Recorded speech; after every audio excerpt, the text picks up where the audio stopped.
И му направих демонстрацията на двата стола там. Шпагат. И с неговия еврейски акцент човека каза: Gerrit, bring me Bloodsport. Донеси ми, донеси ми.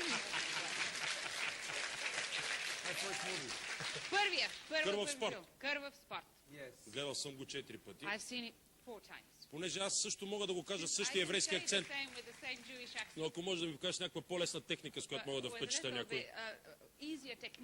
Чисто като на човек, който е роден на същата дата като тебе. I'm your friend.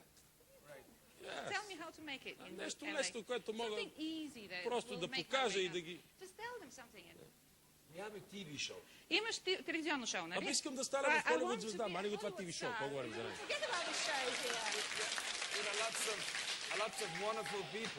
Тук има такива чудесни хора. Добре, ще ти кажа. Значи, искаш ли да се чувстваш като звезда филм? Okay, sit here. Е, тук седни, ако искаш.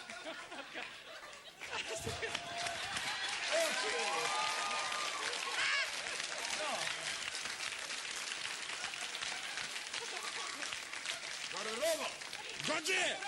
Ще ги убием, бе! Опитах се да го кажа с еврейски акцент. Господин, така. Hello. Как сте?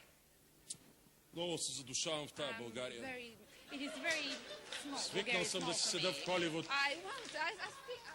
Трудно ми е тук. Хората са хубави. Но искам да си отида в Холивуд. Mr. Yodbrenner, please. How's your sex life? Как се чувствате така с секса, как сте? Because, Защото... Mr. Yodbrenner, I saw a big billboard of you. Видях тук един голям билборд ваш, така, като And it was going like this. И така се беше оплетил на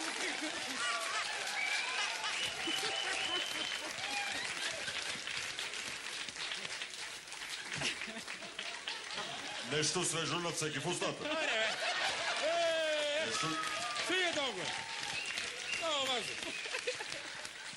Това е реклама на дъвки. That's chewing gum. He also cut his hair? И той си е постригал главата нещо. Опитва се прилича на мене, ма не му се отдава. Абе, и аз трябваше да се обръсна, ако знаеш, ако ми бяхте казали. Не, okay. Но не ми показа нещо в боен стил. Какъв е твоят типичен боен стил? Martial arts. Oh, I start Shotokan. Shotokan. С това започна. На 11. И после различни стилове съм учил. So I put everything together. И всичко накрая събрах в едно. And it's a mix of everything. И смесица, по-малко от всичко. Каза за секс преди малко. You said something about sex. Just a minute ago. Искам да те питам нещо лично. I want to ask you something personal. Не е между теб и мене. Не, просто друго си. Не, просто друго беше. Тук всички са извратени тук в моя екип. Само веднага си мислят за някакви глупости. Не, просто в един филм снима с Наташа Хенстрич. Наташа Хенстрич, you made a movie with her. Наташа. Yeah. The Alien Girl. Та е от извънземната. She played a movie about alien. За някакъв извънземен беше филма, нали? Не беше за извънземен. No. Освен ако ти си играл извънземен в някакви лични ваши замъчения.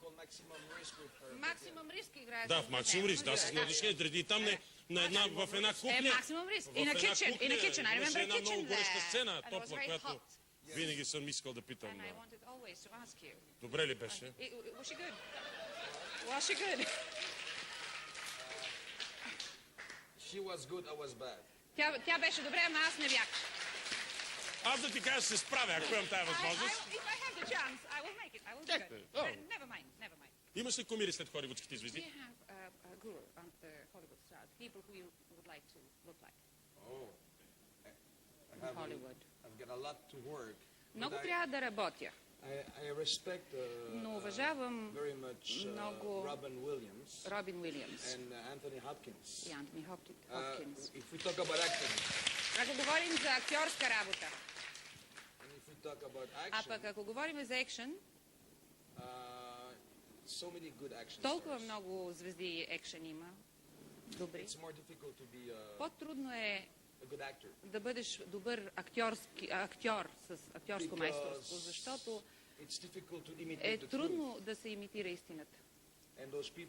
И тези хора, които играят характерни роли, Sometimes they forgive what they are. Понякога самите се забравят какво са те и се превръщат в ролята, в характера на героя си. Екшен героите екшен артистите по-точно се пренебрегват при раздаването на Оскар. Защо според тебе така?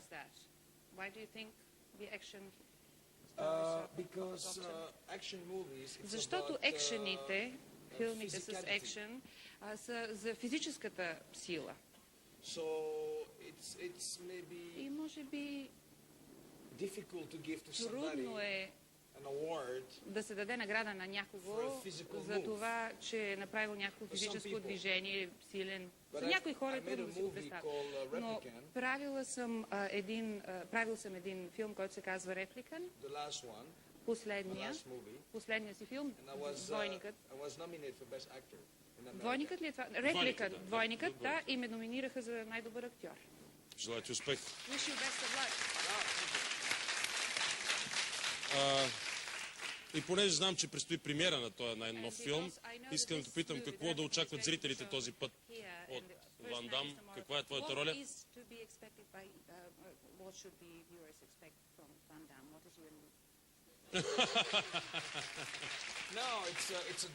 Не, това е драматичен филм.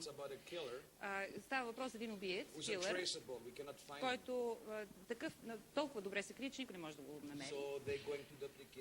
И го дублират, правят двойници на него. Да? No, I'm not bored. I'm not bored. Питаме дали се оттъкчих.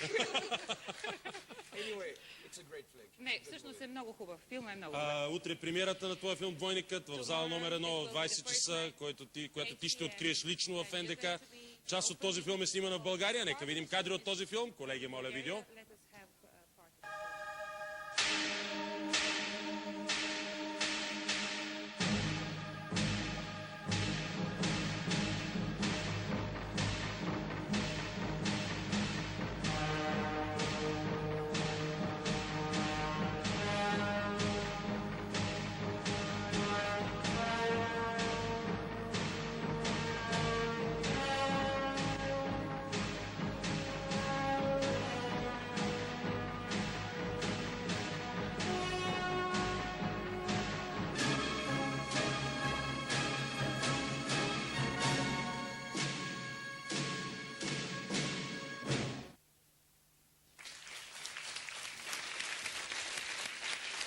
Какво снимаш в момента в България?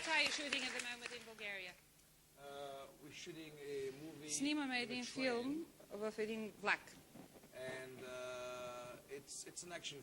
Пак е екшен. За един вирус. В Америка се говори много за антракс сега. Но е за нещо друго става въпрос. Пак е екшен, като умира и трудно, мама на влак. Или Скорост, филма Скорост. Пак за влак. Кажи нещо, де! Реге.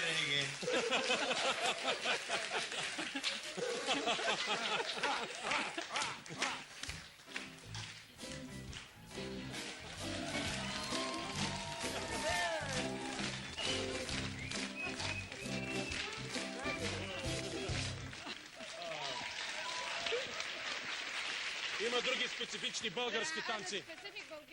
Мога да се опитам да ти покажа един, ако обичате, колеги, специфичен български. Само аз го мога, просто това е един специфичен български. 1, 2, 3, 4.